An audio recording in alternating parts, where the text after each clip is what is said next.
ભક્ત ગોરા તું ભાર. મને સમજાતું નથી, કૃષ્ણ જન્મ ઉજવવાનો નથી, પછી આ બધું શું કામ?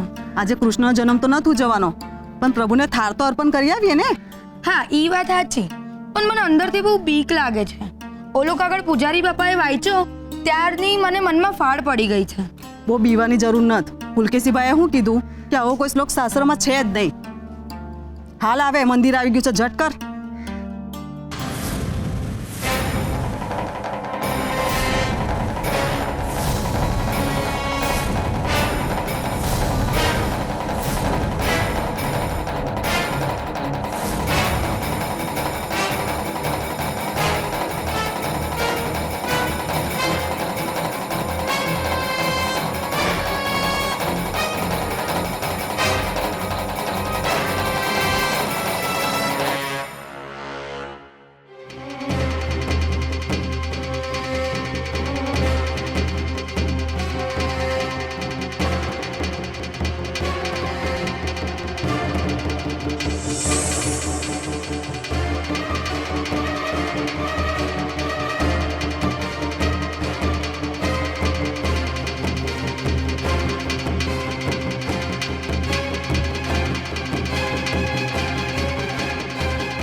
પૂજારી બાપા, કોણ છે આ? છે નહીં, હતો. બાજુના ગામવાળો અભાગ્યો કૃષ્ણના દર્શન કરવા માટે આવ્યો હતો ને કૃષ્ણએ પોતે એની પાસે બોલાવી લીધો. હરે કૃષ્ણ, હરે કૃષ્ણ. મેં તો પહેલા જ કહ્યું હતું કે જો આપણે કૃષ્ણનો જન્મ નહીં કરાવીએ ને તો આખા ગામને મૃત્યુનો અભિશાપ લાગશે. અને આ આફતના વંટોળની શરૂઆત થઈ ચૂકી છે. હા, મને તો બીકમાં ને બીકમાં આખી રાત ઊંઘ ન થઈ. પુલકેશીભાઈ, તમે કૃષ્ણ જન્મ ન ઉજવવાની જીદ હું કેમ પકડી રાખી છે? તે જન્માષ્ટમીથી એવું ના થાય કે આખું ગામ. ના ના, આવું ના બોલો સક્રીબેન. એવું કંઈ જ નહીં થાય. આજે થયું છે, થવાકાળ થયું છે. કાગનું બેસવું ને ડાળનું તૂટવું એવી ઘટના બની છે. હા, કદાચ છે ને આવું જ હશે. મારો હરી કોઈ દી કોઈનો ભોગ ન લ્યો. પુલકેશીભાઈ, હવે જન્માષ્ટમી ન ઉજવવાનું કોઈ કારણ નથી. ગોરા છે ને જડી જાય, પણ કદાચ આપણે આમનો જન્મદિવસ ઉજવી તો એમની કૃપા થઈ જાય. પણ હા, આ કૃષ્ણ જન્માષ્ટમી છે ને આપણે મનમાં પ્રેમ રાખીને ઉજવીશું, મનમાં બીક રાખીને નહીં. હો, પરમાની વાત સાચી છે. આફતના વંટોળને પાછો મોકલવાનો એક જ માર્ગ છે, કૃષ્ણ જન્મોત્સવની ધામધૂમથી ઉજવણી. હા હા, આપણે દર વખતની જેમ કૃષ્ણ જન્મને ઉજવીશું. તો બોલો કૃષ્ણ કનૈયા લાલની જય.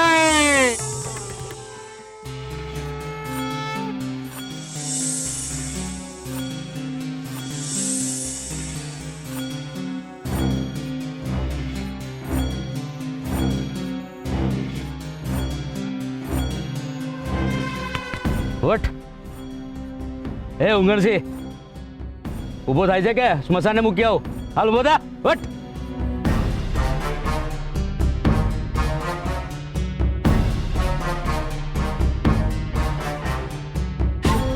કાવડિયા, આના કાવડિયા હાલ. હાલતી નો થા. નીકળ. હાલ. હા. નીકળ. ફરી મૂરખ બનાવ્યો મને. જોઈ લઈશ.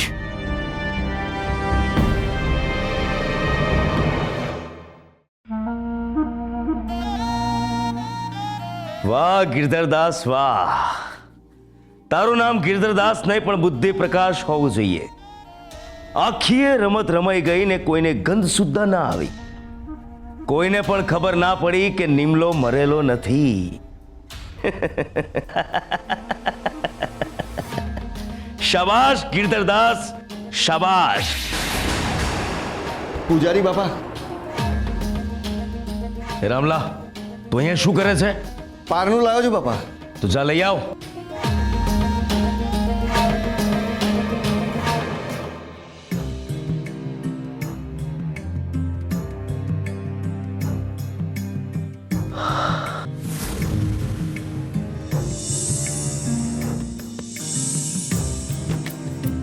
વાહ, અદ્ભુત,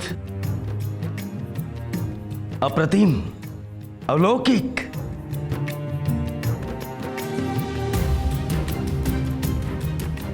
આ વખતનો કૃષ્ણ જન્મોત્સવ આખા રાજ્યમાં વખણાશે. રામલા, મંદિરની એક એક દિવાલને વ્યવસ્થિત શણગારજે. જોવા આવનાર દરેક જણ છક થઈ જવા જોઈએ.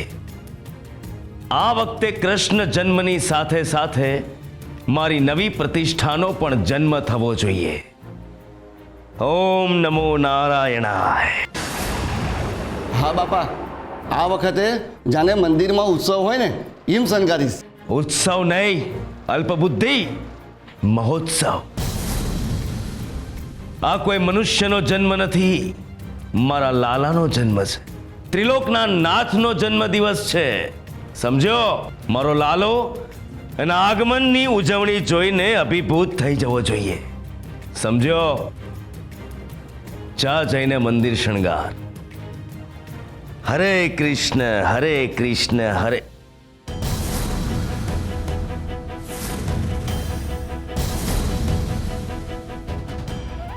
લાલાની મૂર્તિ ક્યાં ગઈ? અહીંયા તો મૂકી હતી. ક્યાં ગઈ હશે? લાલાની મૂર્તિ ક્યાં હશે? શું થયું પૂજારી બાપા? લાલાની મૂર્તિ ખોવાઈ ગઈ? હું શોધવામાં મદદ કરું? આ ઝીણકીને જો ખબર પડશે તો થોડીક જ વારમાં આખા એ ગામમાં ખબર પડશે કે લાલાની મૂર્તિ ખોવાઈ ગઈ છે. નહીં નહીં, માંડ માંડ લોકોને ઉત્સવ માટે મનાવ્યા છે. ફરી એમના મન બદલાઈ જશે. એના કરતા એ અહીંયાથી જાય પછી હું બીજી મૂર્તિ મંગાવી દઈશ.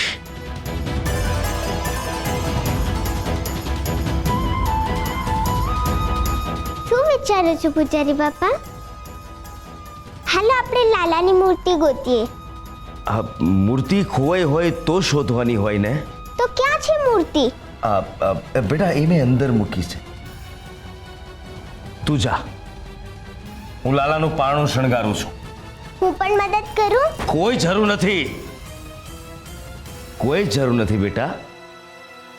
તું જા, મંદિર શણગાર. હું લાલાનું પારણું શણગારું છું. હા, સારું પૂજારી બાપા.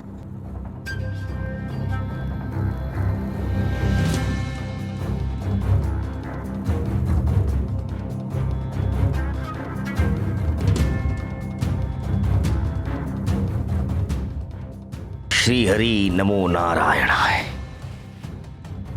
શ્રી હરિ નમો નારાયણાય. શ્રી હરિ નમો નારાયણાય.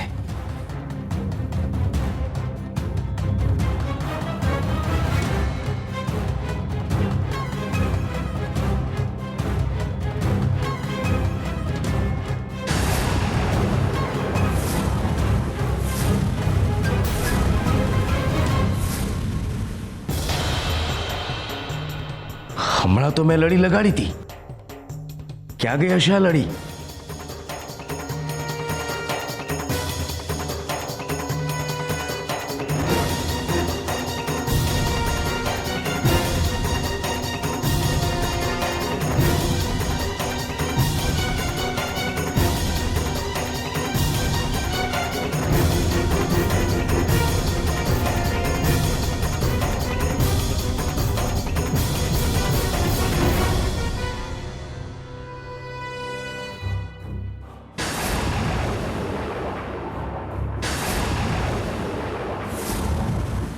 આ શું? બીજી લડી પણ ક્યાં ગઈ? ફરીથી લડી ગાયબ.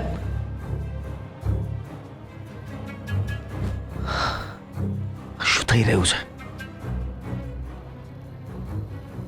શ્રી હરિ નમો નારાયણાય. શ્રી હરિ નમો નારાયણાય.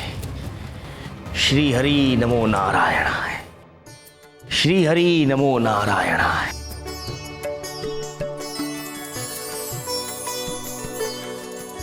નાથ, આજે તમારા જન્મની ઉજવણીનો લાભ મને પણ આપો.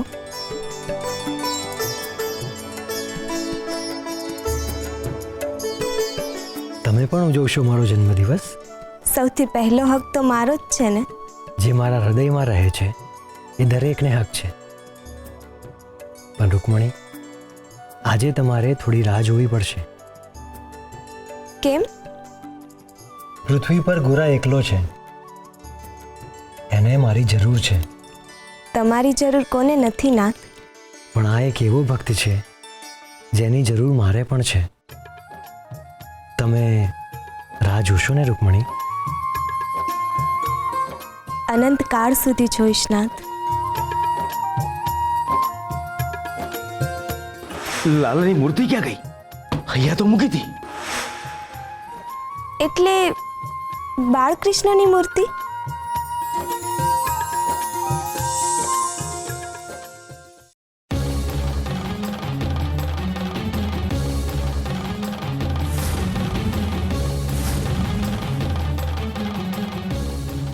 પૂજારી બાપા પોતાની જાતને બહુ હોશિયાર સમજતા હતા ને.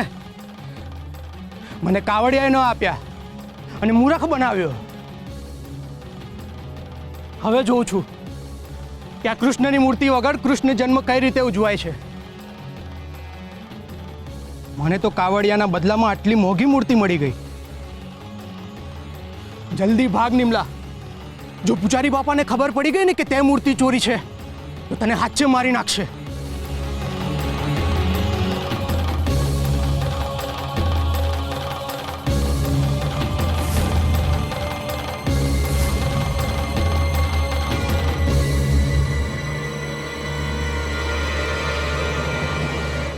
હરે કૃષ્ણ હરે કૃષ્ણ હરે કૃષ્ણ હરે કૃષ્ણ હરે કૃષ્ણ હરે કૃષ્ણ.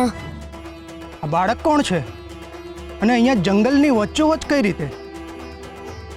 હરે કૃષ્ણ હરે કૃષ્ણ હરે કૃષ્ણ હરે કૃષ્ણ હરે કૃષ્ણ હરે કૃષ્ણ હરે કૃષ્ણ હરે કૃષ્ણ.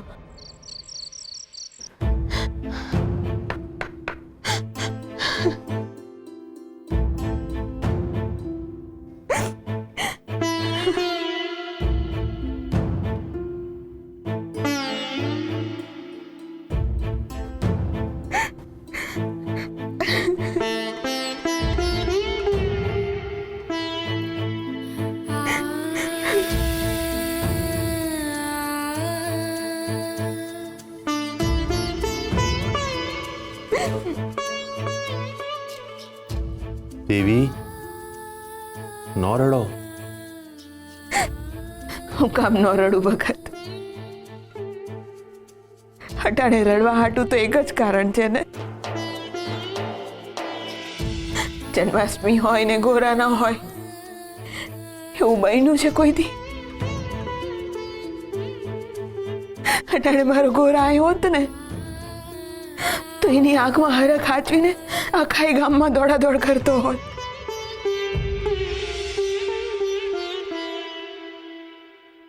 ને કહેતો હોત આજે જન્માષ્ટમી છે, હોંદાય આવજો. એવું કહેવામાં તો એણે એકેય ઘર બાકી ન રાખ્યું હોત ભગત. એના હાટુ તો કૃષ્ણનો જન્મ એટલે એના જન્મથી કરતાંય વધારે ઉમંગ. પણ અટાણે તો એ જાય નત. ભગત અટાણે જ્યાં હશે ત્યાં એને કેટલું દુઃખ થતું હશે ને.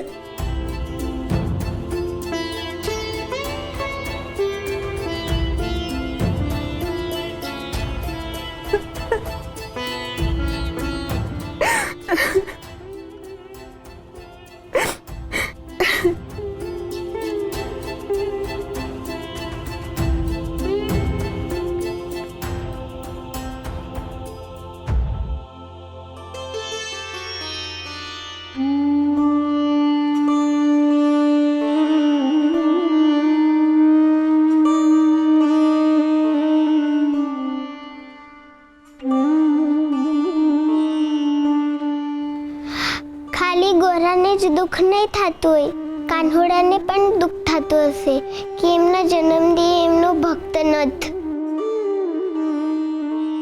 અને કાન્હોડાને આમ જન્મદિવસે એકલું એકલું ન ગમે. એટલે બેટા એટલે એમ દેવી કે આપણી આ જિંદગી છે ને એ હવે મોટી થઈ ગઈ છે. એના નાના નાના મોઢે એ મોટી મોટી વાતો કરે છે. હે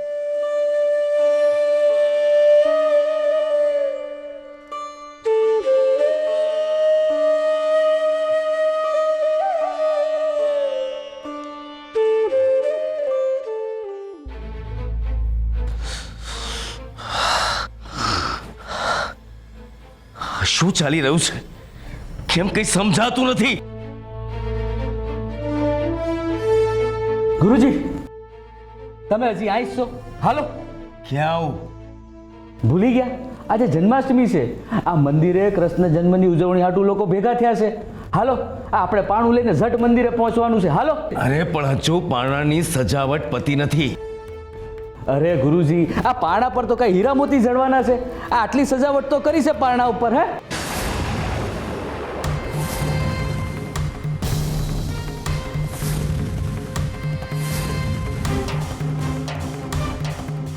હે રામલા, ઝટ કર, આ પાણું ઉચકીને મંદિરે પહોંચ. હા ભલે.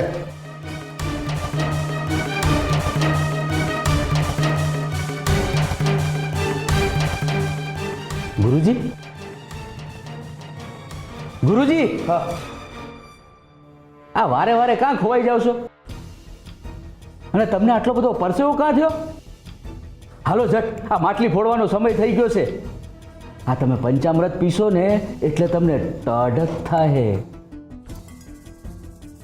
હા હા.